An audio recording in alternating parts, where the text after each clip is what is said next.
गङ्गातरङ्गरमणीयजटाकलापं गौरीनिरन्तरविभूषितवामभागं नारायणप्रियमनङ्गमदापहारं वाराणसीपुरपतिं भज विश्वनाथं वाराणसीपुरपतिं भज विश्वनाथम्। अत्र भवतां समेषां स्वागतं वर्तते। हम लोग लघु सिद्धांत कौमुदी के अनुसार पढ़ रहे समास प्रकरण में आज का 11 नंबर का पाठ पढ़ेंगे। तो इसके पूर्व हम लोग अव्ययी भाव समास प्रकरण पर चर्चा कर रहे थे। उसमें जो सबसे महत्वपूर्ण सूत्र था, अव्ययम विभक्ति समीप समृद्धि वृद्ध्यर्था भावात्यया संप्रति शब्द प्रादुर्भाव करके जो लंबायमान सूत्र था, उस सूत्र में जो 16 अर्थ गिनाए गए थे, उन 16 अर्थों का किस तरह से समास होता है, इस पर हम लोग अच्छी तरह से विचार कर चुके हैं। पीछे के सारे वीडियो में हमने इस बात पर चर्चा किया। अब आगे जब जो दूसरा सूत्र है अव्ययी भाव में 2 समास के विधान करने वाले सूत्र हैं लघु सिद्धांत में। एक अव्ययम विभक्ति, जिसको हमने देखा। अब द्वितीय जो सूत्र है वो है नदीभिश्च। ये भी विधि सूत्र है। क्या है? विधि सूत्र। जो 6 प्रकार के सूत्र होते हैं, संज्ञा च, परिभाषा च, विधिर्नियम एव च, अतिदेशोधिकारश्च, षड्विधम सूत्र लक्षणम। सूत्र का जो लक्षण है, सूत्र का जो स्वरूप है वो 6 प्रकार का होता है। संज्ञा सूत्र होता है, परिभाषा सूत्र होता है, इस तरह करके। उसमें ये जो सूत्र है वो विधि सूत्र है। क्या कौन सा सूत्र है? विधि सूत्र। ये जो सूत्र है वो कौन सा सूत्र है? विधि सूत्र। तो विधि सूत्र का मतलब क्या होता है? विधि सूत्र किसे कहते हैं? तो आप सब जानते हैं, विधि सूत्र का लक्षण होता है लक्ष्य संस्कारकत्वम विधि सूत्रत्वम। अर्थात जो लक्ष्य का संस्कार करता है, जो हमारा लक्ष्य है, जो हमको सिद्धि बनानी है, उसका जो डायरेक्ट संस्कार करे, उसको कहते हैं विधि सूत्र। जैसे इको यणची सूत्र से शुद्धि उपास्य में ई को य होता है ना। यदि कोई पूछे सुधि धन उपास्य इत्यत्र केन सूत्रेण इकारस्य स्थाने यकारः भवति, है कि नहीं? किस सूत्र से जो है इकार के स्थान पर यकार होता है? तो आप ये तो कहेंगे नहीं तस्मिन् नीति निर्दिष्टे पूर्वस्य। आप ये भी नहीं कहेंगे स्थानेन्तरत्म। आप क्या कहेंगे? आप यही ना कहेंगे इको यणची सूत्र से हुआ। और इको यणची से ही हुआ है, क्योंकि इको यणची ही कहता है इक के स्थान पर यण होता है। बाकी जो सूत्र है उसके सहायक है। जैसे तस्मिन् नीति निर्दिष्टे, ये उसका सहायक है। फिर स्थानांतरात्मा, ये उसका सहायक है। तो ये सब सहायक सूत्र है, लेकिन मेन जो काम करता है वो कौन करता है? इको यणची करता है। तो लक्ष्य का संस्कार कौन कर रहा है? लक्ष्य का जो बनाना है, लक्ष्य को सुधि उपास्य से शुद्ध उपास्य ये सिद्ध करके संस्कार करना है उसका, तो वो जो संस्कार है वो कौन सूत्र कर रहा है? इको यणची कर रहा है। इसलिए इको यणची विधि सूत्र कहा जाता है। ठीक है ना। बाकी जो सूत्र सहायक होते हैं उसमें कुछ सूत्र परिभाषा सूत्र होते हैं, कुछ उसमें नियम सूत्र होते हैं, कुछ उसमें अतिदेश सूत्र होते हैं। इस तरह से करके सबका अपना अलग अलग लक्षण होता है। तो प्रकृत स्थल में भी जो ये सूत्र है नदीभिश्च, ये किस प्रकार का सूत्र है? विधि सूत्र है। विधि सूत्र का मतलब क्या होता है आप जान गए? जो लक्ष्य का संस्कार करता है।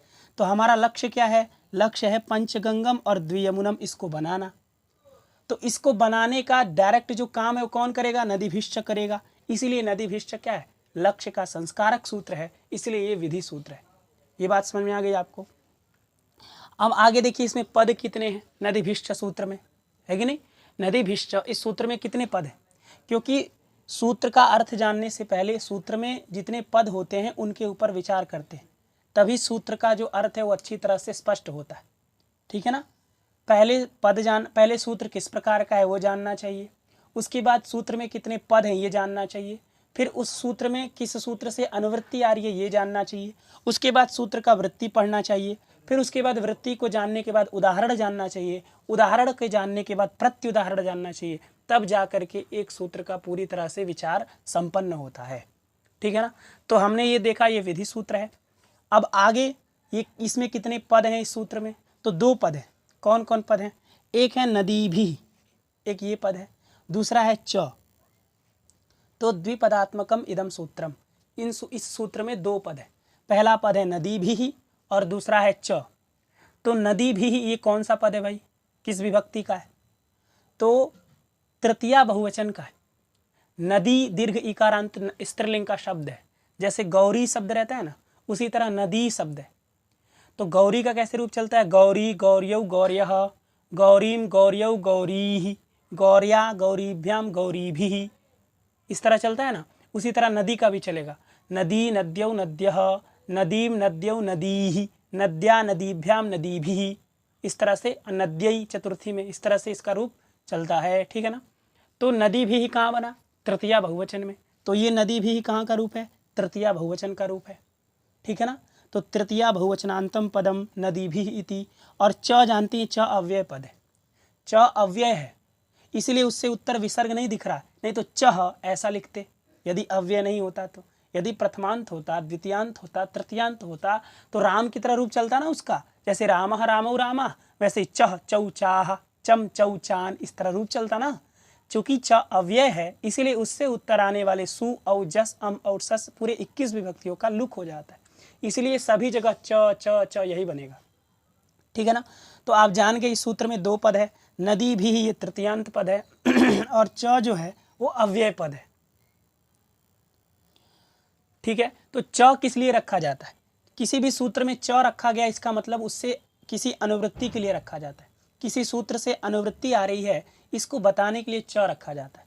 तो च से हम किसी सूत्र से किसी का अनुवृत्ति करेंगे, किसी सूत्र से किसी पद का अनुवृत्ति करेंगे, तो किस सूत्र से किसका अनुवृत्ति करना है भाई, तो एक सूत्र है, इसके ऊपर का सूत्र है, इसमें नहीं लिखा है लेकिन सिद्धांत कौमुदी में लिखा है, संख्यावंशेन करके एक सूत्र है कि नहीं, संख्या वंशेन, ये भी समास विधायक सूत्र है, ये भी समास का विधान करता है, वंशेन ये भी समास का विधान करता है। संख्यावाची शब्द का वंशवाची शब्द के साथ समास होता है, समास करके वहाँ द्विमुनि त्रिमुनि एक विंशति भारद्वाजम इस तरह का उदाहरण मिलता है, लेकिन ये सिद्धांत कौमुदी में, हम लघु सिद्धांत पढ़ रहे हैं।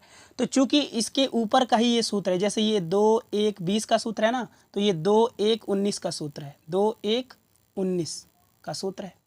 तो इस सूत्र से माने संख्या वंशीय इस सूत्र से संख्या इस पद की अनुवृत्ति आती है, तो नदी भी ही सूत्र में दिया ही है और संख्या इससे आ जाता है। तो अब सूत्र क्या बन गया, नदी भी ही संख्या, क्या बन गया, नदी भी ही संख्या, ठीक है ना, इतना तो समझ में आ गया। तो नदी भी ही के में जो तृतीया है ना वो सहयुक्ते अप्रधाने से हुई है। सहयुक्ते अप्रधाने तृतीया कब करता है, जब सहार्थ द्योत्य हो, माने सहार्थ हो, सह का अर्थ यदि वहां पर हो, तो यहां पर सह का अर्थ है, यहां पर सह का अर्थ है, क्यों, क्योंकि सह सुपा सूत्र से ना सह की अनुवृत्ति आ रही है। सह सुपा जो सूत्र हमने पहले पढ़ा केवल समास में, वहां से सहपद की अनुवृत्ति आती है, तो सह अनुवृत्ति आ रहा है तो कहाँ उसको लगाएंगे, तो नदी भी के आगे लगा देंगे सह, नदी भी के आगे सह लगा देंगे। अब देखिए सह आ गया ना, तो सह के योग में तृतीया होती ही है, तो इसलिए सह के योग में नदी भी में तृतीया है, ठीक है ना। तो नदी भी सह ये अर्थ हो गया, और संख्या का अनुवृत्ति किए हैं तो आगे संख्या लगा दीजिए, तो क्या हो गया, नदी भी सह संख्या और आगे समस्यते लगा दीजिए, है कि नहीं, माने नदी भी सह संख्या समस्यते, और जो समस्यते लगा रहे हैं ना वो भी प्राक कडारा समास से समास आ रहा है, वही आप लिखे वहां समस्यते, ठीक है ना। तो कुछ भी यहाँ पर वृत्ति देखने की जरूरत ही नहीं, सूत्र से अर्थ निकल गया। देखिए नदी भी सूत्र में दिया ही है, सह सुपा से सह आ रहा है उसको आगे लगा दिए, संख्या वंशेन से संख्या आ रहा है उसको उसके आगे लगा दिए, और आगे समासः जो आ रहा है प्राक कडारा समासः उससे समासः लगा दिए, तो क्या बन गया, नदी भी सह संख्या समस्यते। ये आपको पद समझ में आ गया कैसे कैसे जुड़ा है। अब अर्थ समझना है कि क्या अर्थ होता है भाई, ये क्या है, तो अर्थ बताने अब हम जा रहे हैं। वही देखिए वृत्ति में भी लिखा है, नदी भी सह संख्या समस्यते, लिखा है ना, नदी भी सह संख्या समस्यते, ठीक है। तो नदी भी सह सह माने होता है साथ, सह माने साथ, किसके साथ, तो नदी के साथ। अब नदी के साथ नहीं, नदीवाचक शब्द, नदी को कहने वाले शब्द, है कि नहीं, नदी को कहने वाले जो शब्द हैं उन शब्दों का, उन पदों का, क्योंकि सह सुपा से सह आया और सुबा मंत्रते परांग वत्सरे से सुप आता है, और सह सुपा में ही जो सुपा है वो भी सुपा आता है, तो सह सुपा से 2 पदों की अनुवृत्ति आ रही है। देखिए सह सुपा से एक बार सह आया था तो उसको हमने नदी भी के आगे लगा दिया था सह, और संख्या वंशेन से संख्या आ रहा था, और समस्यते है तो समस्यते लिख दिए, लेकिन कुछ पद इसमें नहीं लिखा है, उसको आप अपने से समझना है कि नहीं। ये बहुत मतलब चूंकि अल्पाक्षर में लिखा जाता है वृत्ति, कम शब्दों में लिखा जाता है, इसलिए कुछ शब्द इसमें नहीं लिखे, उसको भी आपको समझना है, उसको मैं बताने जा रहा हूँ। देखिए सहसुपा जो सूत्र था ना, सहसुपा, उस सहसुपा सूत्र से दोनों पद आते हैं, सह भी आता है और सुपा भी आता है, दोनों पद आता है। तो सह जब आता है तो वो तो नदी भी के आगे लग जाता है, और जो सुपा आता है ना वो भी ये नदी भी के साथ जुड़ जाएगा, नदी भी के साथ।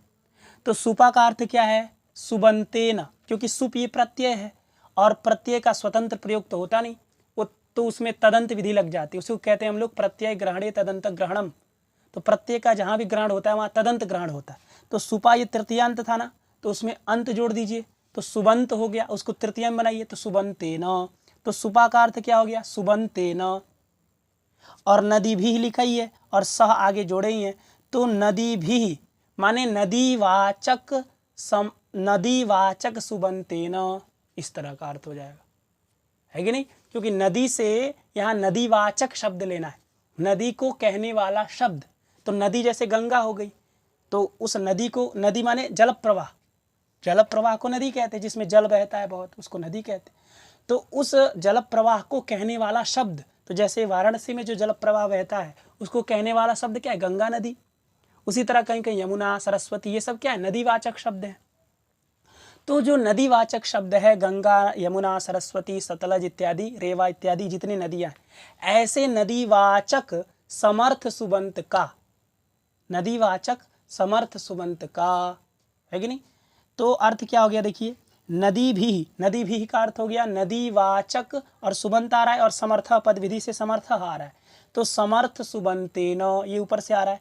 और नदी भी, इसका अर्थ हो गया नदीवाचक शब्देन, तो नदीवाचक और बीच में समर्थ सुबंत जोड़िए तो नदीवाचक समर्थ सुबंतेन, इस तरह का अर्थ हो जाएगा। नदीवाचक समर्थ सुबंत के सह माने साथ, सह लिखा ही आगे साथ, नदीवाचक समर्थ सुबंत के साथ। तो नदीवाचक गंगा, यमुना, सरस्वती ये सब हो गए, लेकिन वो सुबंत होना चाहिए, मतलब उसके अंत में सुप लगा होना चाहिए, तभी समास होगा। इसीलिए सुबंत आता है, सहसुपा से सुपा आता है, इसीलिए इसको पद कहते हैं।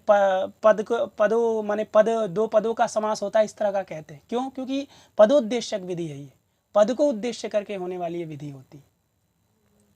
तो इसीलिए अर्थ क्या हो गया? नदीवाचक समर्थ सुबंत का, माने नदी को कहने वाले जो समर्थ सुबंत, उस नदीवाचक समर्थ सुबंत के साथ, क्योंकि सह लगाए ना तो सह का अर्थ है साथ, तो नदीवाचक समर्थ सुबंत के साथ। और आगे लिखा संख्या, तो संख्या के साथ भी सुप आएगा, वो सुप सुबह मंत्रते परांगवत्सरे से आएगा। तो इस सुप का अर्थ क्या हो गया? सुबंत, सुबंतम इसका अर्थ होगा। और समर्था पद विधि से समर्थ आ रहा है, तो समर्थ सुबंतम इसका अर्थ होगा। और सहसुपा से आने वाला जो सुपा था वो तृतीया था, ये दोनों में ध्यान रखिए। जो सहसुपा से तृतीया आता है, सहसुपा से जो सुपा आता है वो तृतीयांत रहता है, लेकिन सुबह मंत्रते परांगवत्सरे से जो सुपा आता है वो प्रथमांत रहता है। तो तृतीयांत जो है वो तो तृतीयांत के पास जाएगा, और जो प्रथमांत है वो प्रथमांत के पास जाएगा, है कि नहीं? तो सूत्र में नदी भी ये तृतीयांत था, तो ये जो सुपा है वो तृतीयांत नदी भी के पास जाएगा। और ये जो सुप है जो सुबह मंत्रते परांगवत्सरे से आया है वो प्रथमांत के साथ जाएगा, तो प्रथमांत संख्या है, तो संख्या के साथ ये सुप जाएगा। दोनों के सुप के अंत में अंत जोड़ना है, तो इसका हो जाएगा सुबंत, तो इसका तृतीया है चूंकि, तो सुबंतेन होगा। और इसका चूंकि सुप ये प्रथमांत है तो इसका सुबंतम होगा। ये दोनों में अंतर है, समझ में आ रहा है ना?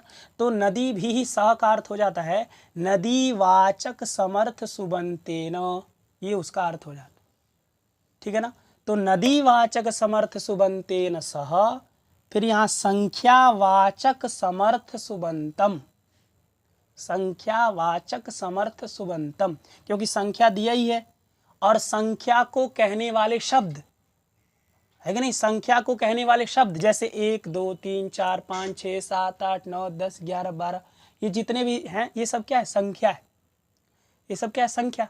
उसको कहने वाले शब्द कौन है? तो 1 है, 2 है, ये सब शब्द ही तो है।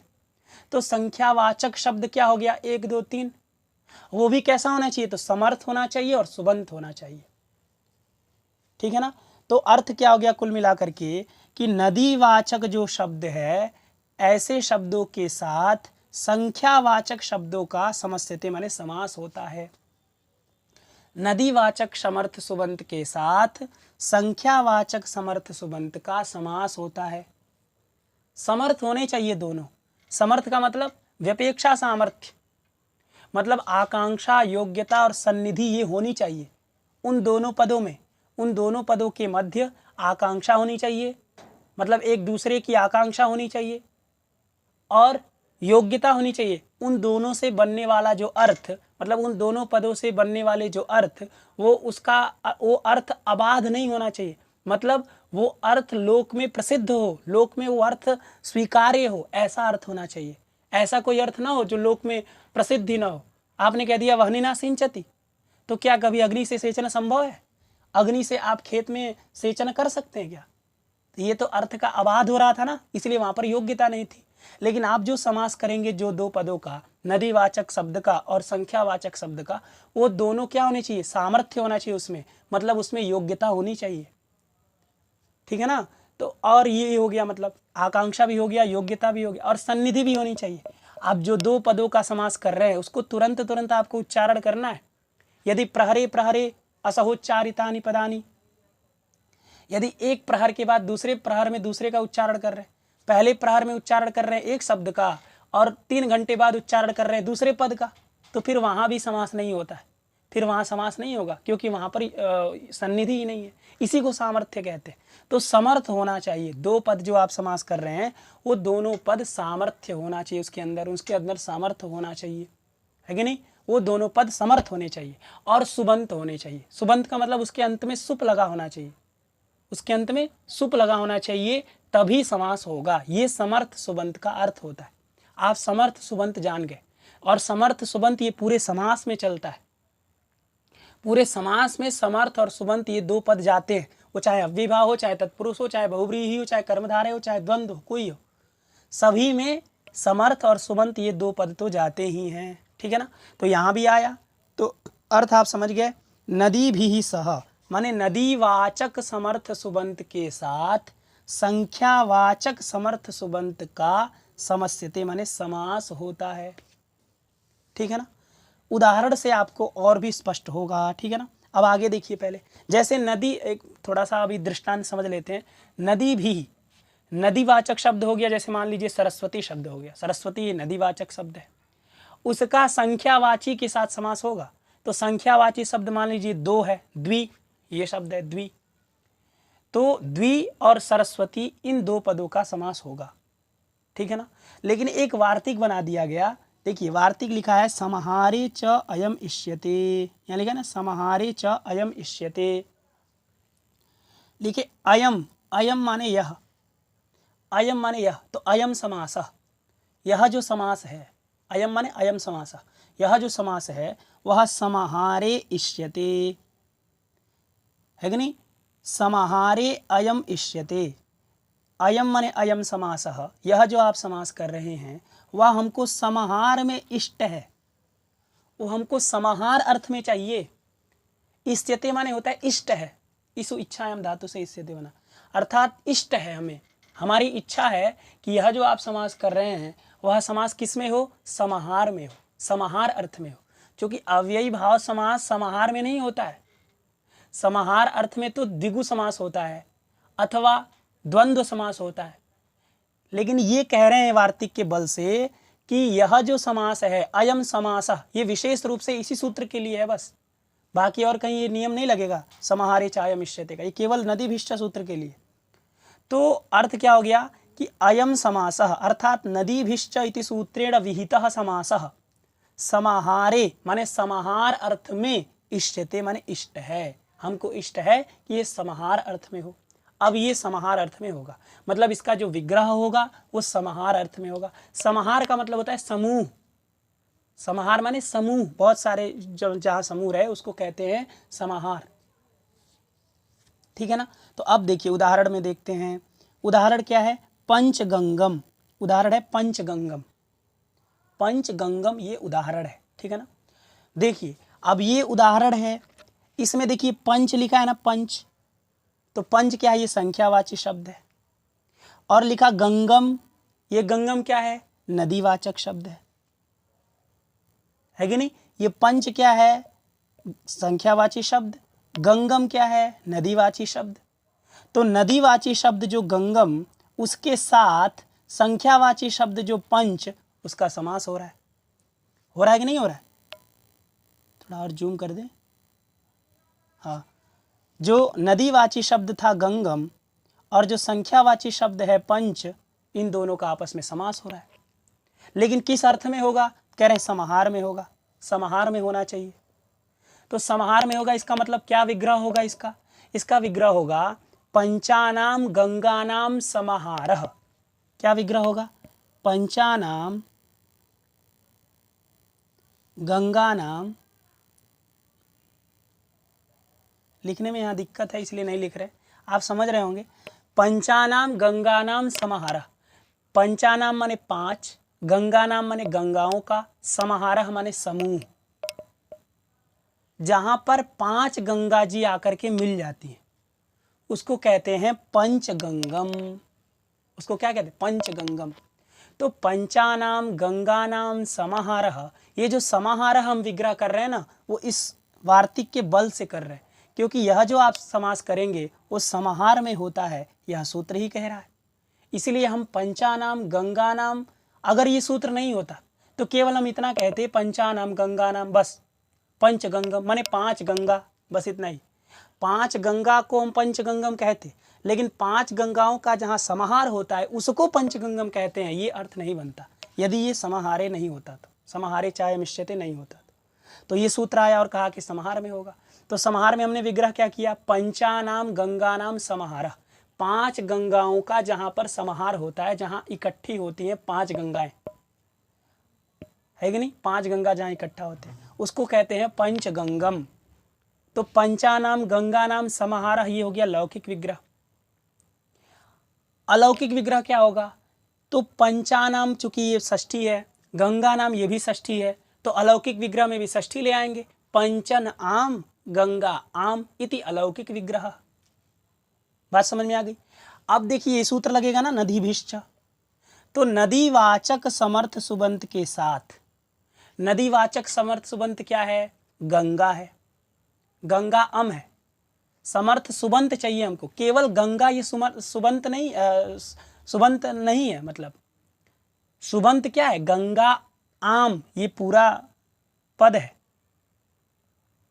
इसीलिए सुबंत जोड़ते हैं। यदि हम सुबंत नहीं जोड़ते, केवल इतना कहते कि नदीवाचक शब्द का संख्यावाचक शब्द के साथ समास होता है, तो फिर वहां पंच गंग गंगा इसका ही हो जाता समास, फिर वो पदोद्देशक विधि नहीं होती, तो समर्था पद विधि नहीं लगता, तो समास ही नहीं होता।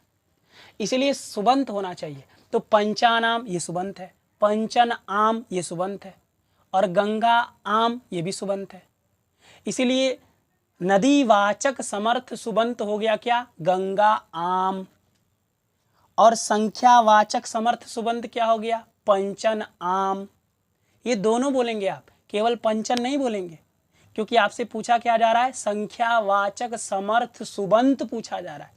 तो समर्थ सुबंत संख्यावाचक क्या है, पंचन आम, ये पूरा ये दोनों है, ठीक है ना। तो नदीवाचक समर्थ सुबंत हो गया गंगा आम, और संख्यावाचक समर्थ सुबंत हो गया पंचन आम। तो इन दोनों का आपस में समास होता है। समास होता है मतलब ये संक्षेप में हो जाते हैं। अब इनका नाम हो गया समास। अब ये दोनों समास हो गए। समास के बाद क्या होगा, समास का फल क्या है भाई, तो समास का फल आप जानते ही हैं, समासत्वात् कृतधित्त समासाष्ट से प्रातिपदिक संज्ञा हो जाती है। तो अब इसकी प्रातिपदिक संज्ञा हो गई। प्रातिपदिकत्वात्, प्रातिपदिक संज्ञा होने से क्या हुआ कि सुपो धातु प्रातिपदिकयोः सूत्र से प्रातिपदिक का अवयव जो सुप, तो प्रातिपदिक क्या है, पंचन आम गंगा आम, ये पूरा समुदाय प्रातिपदिक है। किस सूत्र से किए हम, तो कृतधित्त समासाष्ट से किए। वो कहता है कृदंत तद्धितांत और समास की प्रातिपदिक संज्ञा होती है। तो समास हो चुका है चूंकि इसकी नदीभिष्ट सूत्र से, तो समास हुआ है, तो किसका हुआ है समास, पंचन आम गंगा आम, ये पूरे समुदाय का हुआ है, इसलिए ये पूरा समुदाय समास था। तो जिसकी समास, जो समास होता है उसकी प्रातिपदिक संज्ञा होती है। तो समास क्या है, पंचन आम गंगा आम, तो वो पूरा प्रातिपदिक हो गया। प्रातिपदिक होने का फल हुआ कि सुपो धातु प्रातिपदिकयोः सूत्र से प्रातिपदिक का अवयव जो सुप, माने प्रातिपदिक का एक अंश जो सुप, तो एक अंश सुप क्या है? पंचन से उत्तर आम है और गंगा से उत्तर आम है, तो उस दोनों आम का लुक हो गया सुपो धातु प्रातिपदिकयोः से। तो अब आम और आम चले गए, तो क्या बचा? पंचन और गंगा। क्या बचा? पंचन और गंगा। पंचन गंगा बनने के बाद अव्ययी भावः सूत्र से ये अव्ययी भाव हो गए, और अव्ययी भावश्च जो द्वितीय वाला सूत्र है उससे ये क्या हो गया? नपुंसक लिंग हो गया। तो अब ये जो पंचन गंगा शब्द थे वो अव्ययी भाव भी हो गए, माने उनका नाम पड़ गया अव्यय, अब वो अव्यय हो गए। और दूसरा जो सूत्र था अव्ययी भावश्च, उससे ये नपुंसक लिंग हो गया।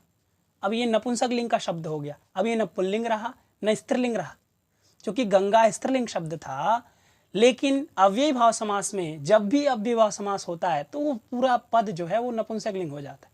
तो अब पंचन गंगा ये नपुंसक लिंग शब्द हो गया, ठीक है ना। अब पंचन में जो नकार है उसका लोप हो जाता है, किस सूत्र से? न लोपः प्रातिपदिकान्तस्य।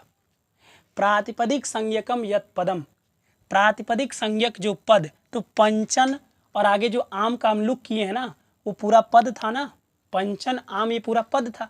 भले हम आम का लुक कर दिए, लेकिन प्रत्यय लोपे प्रत्यय लक्षणम, उसका लोक हो जाने पर भी उसका वहाँ पर लक्षण है। ऐसा नहीं है कि आम गया तो गया, उसका लक्षण वहाँ पर है। तो उसी को कहते हैं अंतर्वर्तनी विभक्ति, माने उसके अंदर विभक्ति छुपी हुई है पंचन के, भले वो लुक हो गया, लेकिन उसका जो आम का जो धर्म था, जो कि पंचन आम जब था तो प्रातिपदिक थे ना, पद था, तो उसका जो धर्म है, जो पदत्व धर्म था आम के पास, वो भले वो आम का लुक हो गया, लेकिन वो अर्थ उसके अंदर छुपा है।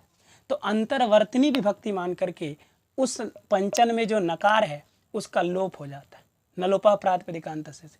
प्रातिपदिक संज्ञकम यत् पदम, तो प्रातिपदिक संज्ञक पूरा पद क्या था? पंचन आम, तो पंचनाम ये पद था, तो प्रातिपदिक संज्ञकम यत् पदम तदन्तस्य नस्य लोपः स्यात्, उसके अंत का, माने जो प्रातिपदिक है पंचन, उसका जो अंतिम नकार है जो न, पंचन में न, उस न का लुक हो जाता है, न लोपः प्रातिपदिकान्तस्य से, ठीक है ना। तो प्रातिपदिक संज्ञकम यत् पदम तदन्तस्य नस्य लोपः स्यात्, तो उसके अंत के नकार का लोप हो गया, तो पंच ये बच गया। पंचन जो था उसमें न चला गया, अब पंच और आगे क्या बचा? गंगा, पंच गंगा, ये बन गया ना पंच गंगा। पंच गंगा बनने के बाद चूंकि ये नपुंसक लिंग हो गया है ना, अव्ययी भावश्च सूत्र से ये नपुंसक लिंग हो गया। अतः नपुंसक लिंग का फल क्या है? नपुंसक लिंग का फल होता है कि पंच गंगा जब ये स्थिति रहती है तो ह्रस्वो नपुंसके प्रातिपदिकस्य सूत्र लगता है। ह्रस्वो नपुंसके प्रातिपदिकस्य, तो ह्रस्वो माने ह्रस्व होता है, नपुंसके माने नपुंसक में, किसको? तो प्रातिपदिकस्य, प्रातिपदिक को ह्रस्व होता है। तो प्रातिपदिक क्या है? पंचगंगा, ये प्रातिपदिक है। पंचगंगा क्या है? प्रातिपदिक है ना, क्योंकि हमने प्रातिपदिक संज्ञा की थी कृतद्धित समासाश्च से, तो ये प्रातिपदिक है। तो नपुंसक में जो प्रातिपदिक होता है उसको ह्रस्व होता है, तो पंचगंगा ये प्रातिपदिक पूरा है प्रातिपदिक, उसको ह्रस्व होता है। तो किसको हो भाई पंचगंगा में? क्या पंच को हो, क्या गंगा को, किसको हो? तो उसके लिए अचश्च परिभाषा वहां पर जाता है और कहता है कि नपुंसके विद्यमानस्य प्रातिपदिकस्य अचः ह्रस्वः स्यात्। नपुंसक में विद्यमान जो प्रातिपदिक, तो पंचगंगा ये नपुंसक भी है क्योंकि अव्ययी भावश्च से आपने नपुंसक कर दिया है। उसमें विद्यमान जो प्रातिपदिक, तो नपुंसक में विद्यमान प्रातिपदिक क्या हो गया? पंचगंगा। उसका जो अच, तो इसमें अब अच देखिए, पंच में प में अ है, च में च अ है, ग में अ है, और गंगा में जो गा है उसमें आ है। किसको ह्रस्व हो भाई? फिर से प्रश्न आया ना, आपने अचश्च परिभाषा लगा दिया, फिर भी प्रश्न अभी बना हुआ है कि किसको ह्रस्व। आपने कह दिया अच को हो, तो अच तो इसमें 4 हैं, तो किसको हो? तो उसके लिए अलोन्त्यस्य ये परिभाषा भी वहां जाता है और कहता है फिर पूर्ण अर्थ क्या बनता है कि नपुंसके विद्यमानस्य प्रातिपदिकस्य अंत्यस्य अचः ह्रस्वः स्यात्, ये पूरा उसका अर्थ बनता है। माने नपुंसक लिंग में विद्यमान जो प्रातिपदिक, उसका अंतिम जो अच, उसको ह्रस्व होता है। तो अंतिम अच क्या है? गंगा में आ है, उसको ह्रस्व कर दीजिए। तो आ को ह्रस्व क्या होता है? अ होता है। तो पंचगंग ये बन गया। पंचगंगा के स्थान पर क्या हो गया? पंचगंग। एक देश विकृत मनन्यवत न्याय से प्रातिपदिकार्थगत एकत्व की विवक्षा में सु आएगा। पंचगंग सु हो गया। अब चूंकि पंचगंग क्या हो गया है, ये पंचगंगा जो है वो ह्रस्व आकार अंत में हो ऐसा अव्यय भाव हो चुका है ना, अदंत अव्ययी भाव हो गया है। ह्रस्व आकार उसके अंत में लगा है, इसलिए अदंत अव्ययी भाव है। तो उससे उत्तर आने वाली जो विभक्तियां हैं उन सब का लुक नहीं होता है बल्कि अमादेश हो जाता है। ये कहने वाला सूत्र था नाव्ययी भावात् दतुम पंचम्या, हमने उसको पढ़ा है। तो अदंतात अव्ययी भावात् सुपो न लुक तस्य पंचमी बिना अमादेशश्च स्यात्, ये उसका अर्थ था। मतलब ह्रस्व आकार से उत्तर जो सुप है उसका लुक नहीं होता है बल्कि पंचमी को छोड़ करके सबको अमादेश हो जाता है। तो सु को अम कर दीजिए, पंचगंगम ये बन जाएगा। पंचगंगम की सिद्धि आप जान गए। पंचगंगम का अर्थ होता है 5 गंगाओं का समाहार, जहां 5 गंगा आकर के मिलती हैं। अब 5 गंगा कहाँ मिलती हैं भाई? ऐसा लोक में प्रसिद्ध तो नहीं है, हम लोग नहीं देखते कहीं जहाँ 5 गंगा मिले। तो मान लीजिए जब ये इन्होंने लिखा होगा उस समय 5 गंगा होंगी, ऐसे भी माना जाता है। कहीं कहीं जहाँ मतलब नीचे से भी गंगा जी निकलती हैं, बगल से भी आती हैं, ऊपर से भी आती, इस तरह से। तो पंचगंगम का अर्थ होता है 5 गंगाओं का समाहार, ठीक है ना। अथवा मान लीजिए गंगा जी बह रही हैं एक धारा से और बीच में 5 जगह कट गई, मतलब बीच में ऐसा कुछ 5 जगह स्थान आ गया जहाँ ऊपर ऊपर ऊपर ऊपर हो गया है बालू जो है अंदर का, तो फिर वहाँ से थोड़ा सा धारा कट गया, फिर जा करके आगे मिल गई, तो वहाँ 5 गंगाओं का समाहार हो जाएगा। उसको भी पंचगंगम कहेंगे, है कि नहीं। पंचगंगम का अर्थ होता है पंचानाम गंगानाम समाहारः, पंचगंगम, है कि नहीं। वैसे भी वाराणसी में, काशी में जो है पंचगंगा घाट भी एक है। तो पंचगंगा घाट माने जहाँ 5 गंगाओं का समाहार हो रहा है और उसका घाट पंचगंगम, पंचगंगा घाट, है कि नहीं। तो पंचगंगम आप जान गए। उसके बाद दूसरा उदाहरण है द्वियमुनम। द्वियमुनम, इसमें भी समाहार अर्थ में विग्रह होगा। तो इसका भी समाहार अर्थ में विग्रह करेंगे तो क्या होगा? चूंकि द्वि है ना, तो द्वि है मतलब दो है, दो है तो बहुवचन आप नहीं ले आएंगे, दो है तो क्या ले आएंगे? द्विवचन ले आएंगे ना। पंच में चूंकि 5 था ना, 3 से अधिक रहता है तो बहुवचन होता है, तो यहाँ 2 है तो आप द्विवचन ले आएंगे। तो षष्ठी का द्विवचन में क्या बनता है? द्वि शब्द का द्वयोः बनता है। और यमुना का यमुनयोः, रमा का रमयोः, तो यमुना का यमुनयोः। तो विग्रह क्या होगा? द्वयोः यमुनयोः समाहारः, 2 यमुना का समाहार, जहाँ 2 यमुना नदी मिलती हो उसको कहेंगे द्वियमुनम, है कि नहीं, उसको कहेंगे द्वियमुनम। यत्र द्वयोः यमुना माने जहाँ पर 2 यमुना मिलती है कि नहीं, यत्र द्वे यमुने मिलिष्यतः, जहाँ पर 2 यमुना मिलती है उसको कहते हैं द्वियमुनम। तो मान लीजिए यमुना नदी में भी 2 धारा बन गई, कहीं से 2 धारा कट गई, अब आगे जा करके 2 मिल जा रहे हैं, दोनों यमुना इधर से भी आने वाली इधर से भी आने वाली और आगे मिल गई, तो उसको भी कहेंगे द्वियमुनम। अर्थात 2 यमुना का समाहार हो गया, समूह है, इकट्ठा हो गई यहाँ पर। तो द्वयोः यमुनयोः समाहारः इति लौकिक विग्रह, ये लौकिक विग्रह। तो इसमें भी देखिए नदीवाचक समर्थ सुबंत क्या है? यमुना ओस। अलौकिक विग्रह आप करेंगे तो होगा द्वि ओस यमुना ओस इति अलौकिक विग्रह। चूंकि आपने षष्ठी द्विवचन में बनाया ना, तो द्वयोः तो द्वि ओस और यमुनयोः तो यमुना ओस, तो इस तरह से अलौकिक विग्रह होगा।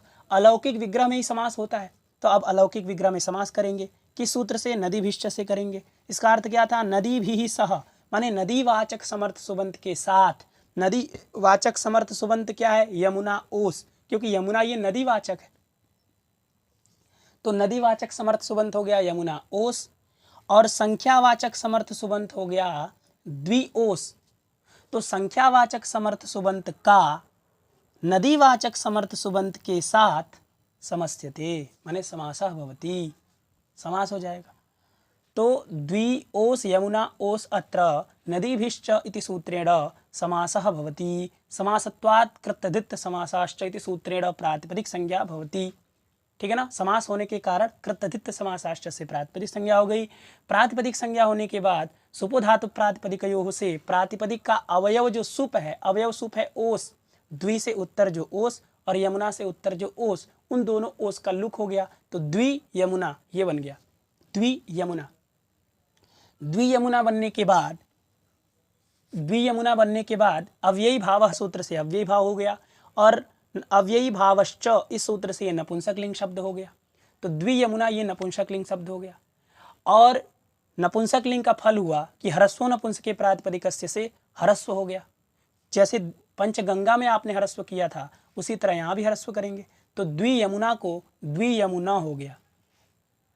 ह्रस्व नपुंसके प्रातिपदिकस्य कहेगा नपुंसके विद्यमानस्य प्रातिपदिकस्य अन्त्यस्य च ह्रस्वः स्यात्। तो नपुंसक में है चूंकि, क्योंकि इसकी नपुंसक लिंग संज्ञा हो गई है, तो इसका जो अंतिम अच है यमुना में आ, उसको ह्रस्व हो जाएगा। तो द्वियमुना जो था उसको द्वियमुना हो गया। द्वियमुना होने के बाद एक देश विकृत मनन्यवत न्याय से सु आएगा, तो द्वियमुना सु हो गया। चूंकि ह्रस्व आकार से उत्तर है, अदंत से उत्तर है, इसीलिए नाव्ययी भावादतम तो पंचम्या से लुक ना हो करके, चूंकि अव्ययाद आप सुपा से लुक प्राप्त था ना, क्योंकि अव्यय हो चुका है द्वियमुना, इसीलिए उससे उत्तर सु का लुक प्राप्त था, उसका निषेध कर दिया। कौन? नाव्ययी भावादतम तो पंचम्या, तो उस सूत्र से अमादेश हो गया, अमी पूर्व से पूर्व रूप हो गया, तो द्वियमुनम ये बन गया। द्वियमुनम का अर्थ होता है द्वयोः यमुनयोः समाहारः इति द्वियमुनम, है कि नहीं? इस तरह से आप बना सकते हैं, लेकिन ध्यान रहे कि नदीवाचक शब्द के साथ ही संख्यावाचक शब्द का समास होता है कि नहीं? संख्यावाचक शब्द का नदीवाचक शब्द के साथ समास होगा, नदीवाचक समर्थ सुबंत के साथ समास होगा।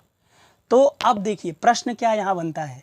प्रश्न यदि आपसे पूछ दिया जाए कि पंचगंगम इत्यत्र कः समासः, यदि आपसे प्रश्न पूछा जाए पंचगंगम इत्यत्र कः समासः, अथवा यहाँ तो आपने पंचगंगम द्वियमुनम ये दोनों मान लीजिए रट लिया, आपने मान लीजिए रट लिया, चूंकि है कि नहीं, क्योंकि आपने पढ़ रहे हैं ना आप, तो आपको अब रट लेंगे इसको दोनों को, लेकिन इसके अतिरिक्त भी उदाहरण देंगे। ऐसा नहीं है कि यही दे, पंचगंगम ही दे, द्वियमुनम ही दे। मान लीजिए आपको सप्तगंगम दे दिए, तो सप्तगंगम में भी आप, चूंकि आप याद तो किए नहीं, सप्तगंगम तो लिखा नहीं लघु सिद्धांत में, लेकिन सप्तगंगम में भी जब समास होगा तो इसी सूत्र से होगा। इसलिए सूत्र का अर्थ जानना अत्यंत महत्वपूर्ण होता है। फिर आप कोई भी समास बना सकते हैं, आप अपने से भी बना सकते हैं। तो सप्तगंगम में देखिए वहां भी होगा सप्तानाम गंगानाम समाहारः इति सप्तगंगम, जहां 7 गंगाओं का समाहार हो उसको कहते हैं सप्तगंगम, है कि नहीं? अब मान लीजिए द्विसतलजम, इस तरह उदाहरण दे दे कि द्विसतलजम इत्यत्र कः समासः, तो यदि आपने नदीभिश्च इस सूत्र को अच्छे से नहीं पढ़ा है, तब तो आप यही ना कहेंगे संख्या पूर्व द्विगु, संख्या पूर्व में है चूंकि द्विसतलजम में, तो आप कह देंगे अत्र द्विगु समासः, तो द्विगु समास करेंगे तो गलती होगा फिर, है कि नहीं? इस तरह से गलती कर देंगे। इसीलिए वहां पर नदीभिष्ट सूत्र से समास हुआ है, इसको आपको ध्यान रखना है। जहां भी नदीवाचक शब्द का संख्यावाचक शब्द के साथ समास हो रहा है, माने संख्यावाचक शब्द का नदीवाचक शब्द के साथ समास हो रहा है, तो आप समझिए वो नदीभिष्ट सूत्र से समास हो रहा है। जैसे द्विसतलजम में हमने कह दिया, तो द्वयोः सतलजयोः समाहारः इति द्विसतलजम, क्योंकि सतलज ये भी नदीवाचक शब्द है, तो सतलज नदीवाचक शब्द के साथ समर्थ सुबंत के साथ संख्यावाचक समर्थ सुबंत जो द्विओस है उसका समास कर देंगे। जैसे आप द्वियमुनम बनाए उसी तरह द्विसतलजम बनाएंगे, है कि नहीं? उसी तरह आप और भी दशरेवम, क्योंकि रेवा नदी भी है, रेवा नदी का नाम है, तो दश और रेवा, तो दशानाम रेवानाम समाहारः, इस तरह आप करेंगे। 10 रेवा का समाहार, 10 रेवा नदी का समाहार जहाँ पर हो रहा हो उसको कहते हैं 10 रेवम, इस तरह वो उसको बनेगा 10 रेवम। सरस्वती का भी आप कर सकते हैं, जैसे 2 सरस्वती का समाहार, तो द्वयोः सरस्वत्योः समाहारः इति द्विसरस्वती, यहाँ बनेगा द्विसरस्वती बनेगा। ध्यान रखिए यहाँ पर, चूंकि यहाँ ह्रस्व आकार अंत में नहीं है, इसलिए उससे उत्तर आने वाला जो सु इत्यादि विभक्तियाँ हैं उसके स्थान पर अमादेश होगा ही नहीं, क्योंकि नाव्य भावादतुम तो पंचम्या लगेगा नहीं, क्योंकि इसको तो ह्रस्व आकार चाहिए ना अंत में, और द्विसरस्वती में तो इकार है, इसलिए उससे उत्तर आने वाली सुबादी विभक्तियों का लुक होता जाएगा अव्ययाद आप सुपा से। तो द्विसरस्वती ये दीर्घ इकारांत बचेगा, लेकिन दीर्घ इकारांत शब्द यदि नपुंसक लिंग में होता है तो उसको ह्रस्व हो जाता है ह्रस्व नपुंसके प्रातिपदिकस्य से, क्योंकि नपुंसके विद्यमानस्य प्रातिपदिकस्य अन्त्यस्य अचः, अच को ह्रस्व करता है। वो आ को ह्रस्व करे ऐसा नहीं कहता है, वो कहता है अच को ह्रस्व होता है। तो अच तो ई भी है, दीर्घ ई, उसको ह्रस्व कर देंगे तो क्या बनेगा? द्विसरस्वती, ह्रस्व हो जाएगा द्विसरस्वती, इस तरह से बनेगा। द्वयोः सरस्वत्योः समाहारः द्विसरस्वती। उसी तरह त्रयाणाम सरस्वतीनाम समाहारः इति त्रिसरस्वती। उसी तरह त्रयाणाम गंगानाम समाहारः इति त्रिगंगम, चतुर्णाम गंगानाम समाहारः इति, अथवा गंगा चूंकि स्त्रीलिंग शब्द है तो चतुर का भी स्त्रीलिंग में बनता है। चतस्त्रीणाम, तो चतस्त्रीणाम गंगानाम समाहारः इति, चतस्त्रीणाम गंगानाम समाहारः इति चतुर्गंगम, इस तरह बनेगा चतुर्गंगम, चतुर शब्द रहता है ना, तो चतस्त्रीणाम गंगानाम समाहारः इति चतुर्गंगम। पंचानाम तो देख ही लिया, पंचानाम गंगानाम समाहारः इति पंचगंगम। फिर षण्णाम गंगानाम समाहारः इति षट्गंगम, सप्तानाम गंगानाम समाहारः इति सप्तगंगम। इस तरह से आप नदीवाचक समर्थ सुबंत के साथ संख्यावाचक समर्थ सुबंत का समास कर सकते हैं, लेकिन ध्यान रखिएगा ये समाहार अर्थ में होता है। तो यदि यहाँ से प्रश्न, यहाँ से बहुत लोग फंसते हैं, क्योंकि यदि नदीभिश्च सूत्र आप नहीं जानते तो आप तो निश्चित रूप से 100% आप कहेंगे कि द्विगु समास है, क्योंकि समाहार द्विगु में भी यही होता है। जैसे वहाँ उदाहरण मिलता है पंचगवम, तो पंचानाम गवाम समाहारः इति पंचगवम, तो पंचगवम और पंचगंगम दोनों सेम मिल रहा है एकदम। तो आप कहेंगे जैसे पंचगवम बनता है उसी तरह ये भी बनेगा पंचगंगम। लेकिन ध्यान रखिए पंचगवम में पंच संख्यावाची है, बिल्कुल है, लेकिन गवम ये गो, वहाँ गो शब्द है, और गो शब्द नदीवाचक शब्द नहीं है, इसीलिए ये नदीभिश्च सूत्र वहाँ नहीं लगता। तो इसीलिए वहाँ पर तो समाहार द्विगु समास कर देते हैं हम लोग, तद्धितार्थोत्तर पद समाहारे च से। तो ये दोनों में अंतर है, आपको ध्यान रखना है। जहाँ भी नदीवाचक शब्द मिले और संख्यावाचक शब्द मिले तो आपको समझना है वहाँ पर अव्ययी भाव समास है, ठीक है ना। तो आप ये उदाहरण अच्छे से समझ गए होंगे। तो नदीभिश्च ये सूत्र जान गए आप कि नदी भी सह माने नदीवाचक समर्थ सुबंत के साथ संख्या समस्यते माने संख्यावाचक समर्थ सुबंतम समस्यते माने समास होता है। नदीवाचक समर्थ सुबंत के साथ संख्यावाचक समर्थ सुबंत का समास होता है। लेकिन च माने और अयम समासः, यह जो समास है वह समाहारे इष्यते, वह समाहार में ही हमारी इच्छा है कि वो समाहार में हो। इसलिए पंचानाम गंगानाम समाहारः इति पंचगंगम और द्वयोः यमुनयोः समाहारः इति द्वियमुनम। उसी तरह सप्तानाम गंगानाम समाहारः इति सप्तगंगम, सप्तगंगम उदाहरण सिद्धांत कौमुदी में, ठीक है ना। तो इस तरह से हमने नदीभिश्च सूत्र को अच्छे से देख लिया। अब आगे का सूत्र है, देखिए तद्धिताः। सूत्र क्या है? तद्धिताः। तो तद्धिताः ये जो सूत्र है ये अधिकार सूत्र है, इसका अधिकार चलता है। अधिकार मतलब जानते ही हैं, उत्तरोत्तर संबंधाधिकार।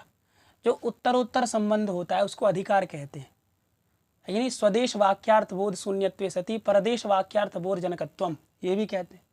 माने तद्धिताः सूत्र जो है उसका अपने देश में, जो इसका देश है, जो ये सूत्र है इसका सूत्र संख्या इसका देश है, तो अपने देश में इसका कोई मतलब नहीं है, अपने देश में इसका कोई फायदा नहीं है। ये बस दूसरे के देश में जा करके उसके वाक्यार्थ बोध को उत्पन्न करता है कि नहीं। इसी को अधिकार सूत्र कहते हैं। तो तद्धिताः अधिकार सूत्र है, मतलब आगे आने वाले जो सूत्र हैं उसमें तद्धिताः ये पद जाएगा। बात समझ में आ गया? तो कहाँ तक जाएगा भाई? चूंकि ये 4 1 76 का सूत्र है तो यहाँ से शुरू हो रहा है तद्धिताः का अधिकार, तो कहाँ तक जाएगा? तो वृत्ति में लिख रहे हैं, देखिए आ पंचम समाप्तेः, पंचम समाप्तेः आ का मतलब होता है पर्यंत। तो पंचम समाप्तेः माने पंचम अध्याय की समाप्ति, आ माने पर्यंत, माने पंचम अध्याय की समाप्ति पर्यंत अधिकारः अयम, अयम अधिकारः, यह जो अधिकार है वो कहाँ तक है? तो लिख रहे हैं आ पंचम परिसमाप्तेः, आ पंचम समाप्तेः, पंचम अध्याय की समाप्ति तक। शुरू कहाँ से हो रहा है? चौथे अध्याय के प्रथम पाद के 76वां सूत्र से प्रारंभ हो रहा है, जाएगा कहाँ तक? तो पंचम अध्याय की समाप्ति तक इसका अधिकार चलेगा। मतलब यहाँ से लेकर के और पंचम अध्याय के जो अंतिम सूत्र है उसके मध्य में आने वाले जितने भी सूत्र हैं उन सभी में तद्धिताः तद्धिताः तद्धिताः ये जाता रहेगा और कहेगा तद्धिताः तद्धिताः ये सब तद्धित, ये सब तद्धित, इस तरह से जा करके कहेगा। तद्धित क्या है? तद्धित एक नाम है, एक संज्ञा है, ठीक है ना। तद्धित का फल होता है भाई, अभी आगे आप देखेंगे। अभी आप समझ गए अधिकार सूत्र है ये, इसका अधिकार चलेगा कहाँ तक? तो पंचम अध्याय की समाप्ति